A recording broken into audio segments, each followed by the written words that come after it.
Hello friends, today I will discuss about wave. Wave two type की होती है, mechanical wave and electromagnetic wave. Mechanical wave जिसे हम यांत्रिक तरंगे भी कहते हैं और इलेक्ट्रोमैग्नेटिक वेव जिसे हम विद्युत चुंबकीय तरंगे कहते हैं। मैकेनिकल वेव व इलेक्ट्रोमैग्नेटिक वेव्स में मेन डिफरेंस यह होता है कि इसे गमन करने के लिए माध्यम की आवश्यकता होती है, जबकि इलेक्ट्रोमैग्नेटिक वेव को गमन करने के लिए माध्यम की आवश्यकता नहीं होती है।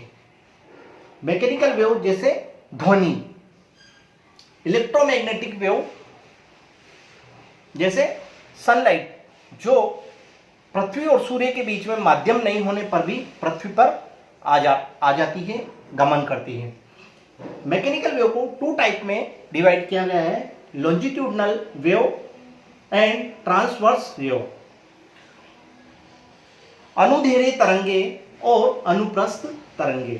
अनुदैर्घ्य तरंगे लॉन्जिट्यूडनल वेव ऐसी तरंगे जिसमें तरंग की दिशा व माध्यम के कणों का कंपन एक ही डायरेक्शन में होता है, तो उसे लॉन्जिट्यूडनल वेव्स के नाम से जाना जाता है।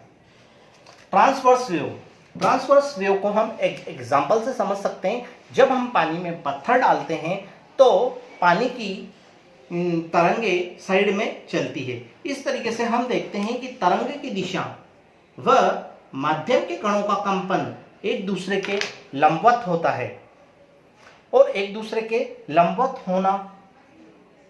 होता है, तो इसे ट्रांसवर्स वेव के नाम से जाना जाता है। जब तरंग की दिशा व माध्यम के कणों का कंपन एक दूसरे के लंबवत होता है, तो इसे ट्रांसवर्स वेव के नाम से जाना जाता है। मानव जीवन में इलेक्ट्रोमैग्नेटिक वेव अपने आप में बहुत महत्वपूर्ण है।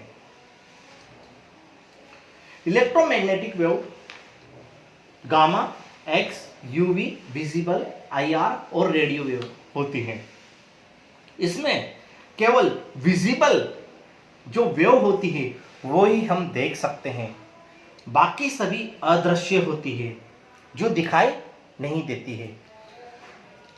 विजिबल लाइट को ही हम देख सकते हैं और ये सब लाइट जो वेव होती है वह अदृश्य होती है। फिर भी हमारे लिए जो अदृश्य चीज है वो कितनी महत्वपूर्ण है, अदृश्य वेव्स कितनी महत्वपूर्ण है, उसके बारे में मैं बात करूंगा। गामा रेज जिसकी एनर्जी हाईएस्ट होती है, इसकी खोज बेकुरेल ने की थी। एक्स रे किरणों की खोज रॉन्टजन ने की थी। अल्ट्रावायलेट किरणों की खोज रिटर ने की थी। विजिबल की खोज न्यूटन ने की थी। इंफ्रारेड किरणों की खोज हार्शल ने की थी और रेडियो वेव की खोज मार्कोनी ने की थी। इलेक्ट्रोमैग्नेटिक वेव्स की विशेषता होती है कि ये 3 × 10⁸ मीटर प्रति सेकंड अर्थात प्रकाश के वेग से गमन कर सकती है, और इसी के कारण हम आज मोबाइल से दूर बैठे व्यक्ति से बहुत ही तीव्रता से बात कर सकते हैं, क्योंकि प्रकाश की वेग से गमन होता है, जिसके कारण हम इजी वे में दूसरे से बातचीत कर सकते हैं, सुन सकते हैं। मोबाइल में जो कि रेडियो वेव यूज होती है, रेडियो वेव के द्वारा हम बहुत दूर बैठे व्यक्ति से बहुत अच्छी तरीके से बात कर सकते हैं, और फ्यूचर में हो सकता है कि रेडियो वेव के अतिरिक्त अब मन की गति से चलने वाला कोई यंत्र बन जाए, क्योंकि ऐसी अदृश्य पावर फ्यूचर में खोजी जा सकती है साइंटिस्ट के द्वारा।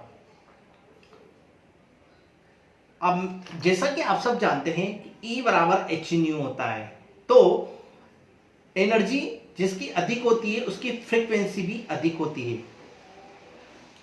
तो यहाँ पे हम देखते हैं कि एक्स किरणें, गामा किरणों की एनर्जी अधिक होती है, अतः हम ये कह सकते हैं कि इनकी एनर्जी अधिक है, फ्रीक्वेंसी भी अधिक होगी तथा इसकी तरंग दैर्ध्य कम होती है। रेडियो वेव्स की तरंग दैर्ध्य अधिक होती है, तो वेवलेंथ जिसको हम बोलते हैं वेवलेंथ इसकी कम होती है। तो यह हाईएस्ट एनर्जी एंड फ्रीक्वेंसी इधर होगी और इधर चलते हुए डिक्रीज होती जाएगी। इसी तरीके से अगर हम वेवलेंथ की बात करें तो हाईएस्ट वेवलेंथ रेडियो वेव्स की होती है और इधर आने पर ये डिक्रीज होती जाती है।